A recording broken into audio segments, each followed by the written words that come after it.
I think it's a bit overrated. Making a mini-series out of this material probably would have been a better choice. Well, whoever you are, we don't want you here. I suggest you get back on that train before it leaves. Gandhi. Welcome to Kyle and Dave versus the Machine, our video review edition. This week, it really should be Kyle and Jen versus the Machine because Mr. Yun over there decides not to even show up for the episode. But our Deep and Rich Fiction will explain that if you listen to the full There's nothing to episode. Deep and Rich. We had COVID, my family and I, and Kyle can go fuck himself.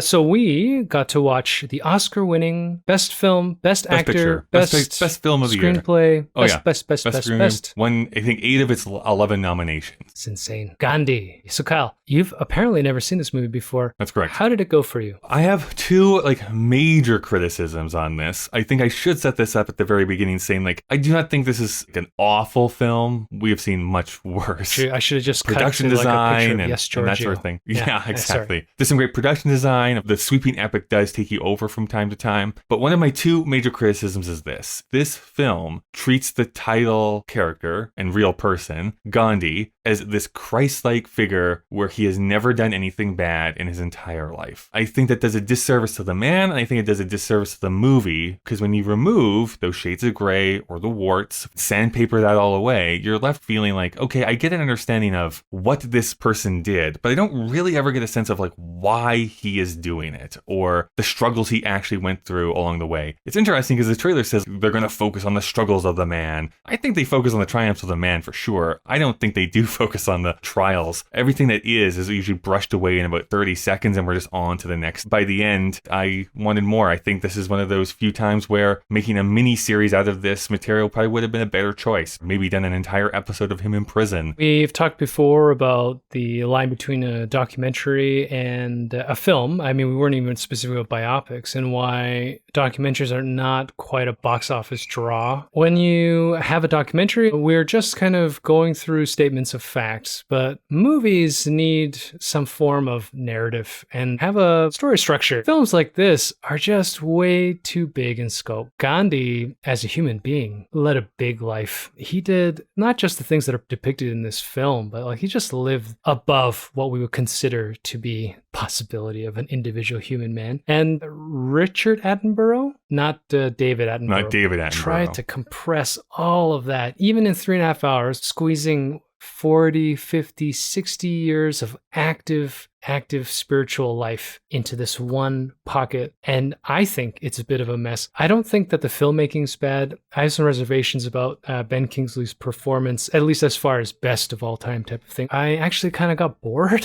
Is that a weird thing to say? I was amazed at each moment that passed because I want to believe in Gandhi. It's just exhausting. It is, for me, the Nick and Alex of the year. Nicholas and Alexander is a film we watched last year where, again, sweeping epic, generational thing. And it's just kind of boring. You really start to feel that definitely in the second half of the film where it just feels all right, he goes to prison, he gets out, he comes and makes a speech, he gets put back into prison, he gets out, he goes and makes a speech, he goes back into prison. Why is this happening? Who is this person? How do they fit into all of this? I think a much more provocative, interesting film would be, let's focus on one part of their life, whether that's his first attempt at nonviolence, where he's throwing that stuff into the fire, or if it's during World War II. You could use nonviolence against someone like Hitler. His actual assassination, or whatever it happens to be. Really build it around that one day. What a cool idea, right? Oh yeah, when laying down when the horses are running at you. Those things are thrilling inside of the movie even. Let's build the whole story around this and really focus in and dig our heels into this and understand how this event actually impacted the life.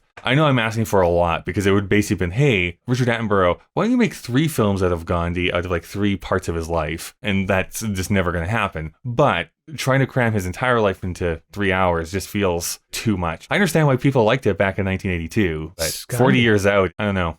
It doesn't play the best anymore. I think we both don't want to come off as haters. I mean, This is still a good movie, but I think it's a bit overrated. When you bring up picking, let's say, a single event, it doesn't even need to be 6 movies because there were 6 major events in his life. You can take any one of his peaceful protests, his political actions, and build a movie around that to be a metaphor of who he was as a person. You don't need to do this thing where like, oh, well, don't forget in 1956 and don't forget in 1932 and oh, well, in South Africa in 1896 he did this and he wore this tie. I don't know. It gets to the point where maybe he was overstimulated. Maybe. By the end, I was exhausted. And then I'm going to go out on a limb here and say I think Sir Ben was a bit overrated. I didn't actually enjoy his performance that much. He's not a bad actor. I just started feeling a little robotic. Art in arousing such emotions, and I will not stop until they Well, stop. I think it's one of those things too where this feels like he's doing an impression of Gandhi rather than being Gandhi. Impression. The one thing that definitely was glossed over is the split as India's pulling away from the British Empire and the colonial problem, and they don't really touch it. They're kind of like, you know what, the Muslim guy was an asshole, right? That's how he's depicted. They split and we see the march, there's violence, and that's it. They're like, okay, and then Gandhi starved himself, everybody was happy, we're good. I think maybe that's what I was craving a little bit, is like, you're building this man up, building this man up, building this man up. Sure, I think that the shoe that drops is him being assassinated at the end. Spoiler alert for real events. He dies? He dies. But I think that might have been a much more intriguing thing for me as a viewer, to see the buildup of this man, his legacy that he's laying down, this whole nonviolence movement that he's inspiring, and then see that kind of slowly slip away at the end of his life. That's, I think, a compelling thing for a man to have to confront, but that I don't think this movie is even interested in broaching that subject. We had the same feeling with The Verdict. Maybe it's just us. Maybe we're just embittered,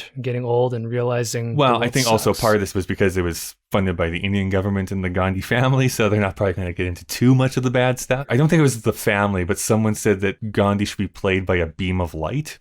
That would have been a movie. I do feel like that's the other thing with Gandhi and some of these really big figures. I mean, putting it to film is important. We want to tell these stories, but man, it's a big undertaking. Who are we to judge? Let's talk about what happened in 1982.